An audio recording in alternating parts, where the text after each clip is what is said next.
the difference between a flavor of the month initiative and a real cultural change. And I think not all leaders at whatever levels know how to do that.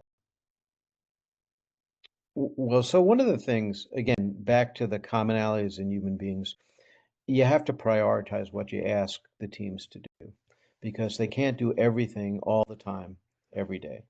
And if you really want to make cultural changes, you have to take a handful of things that you teach, you get buy-in from the rank and file, that the leadership needs to go out of their way to prioritize, and go back out to the rank and file and basically say, do you have everything you need to do what we're asking you uh, to do? So there's an old concept.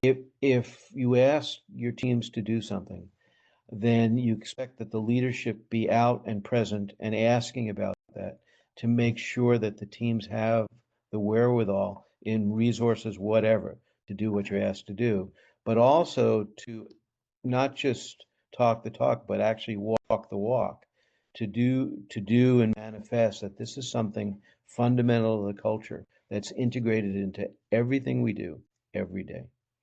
And that's the difference between a flavor of the month initiative and a real cultural change. And I think not all leaders at whatever levels know how to do that.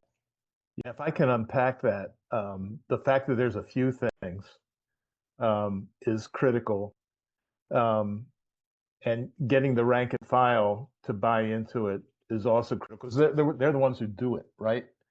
And and one of the things that I've seen is taking the time to go on a listening tour Mhm. and ask people who will be activating the changes that will come, their point of view on that. And then something gets formulated afterwards, and you can come back to them and say, well, I want you to see your fingerprint in where we came up. Or I want you to understand why your suggestion didn't win the day. So in some cases, people feel like, yeah, that's me in this new direction, or at least I was heard, and that can make a big difference.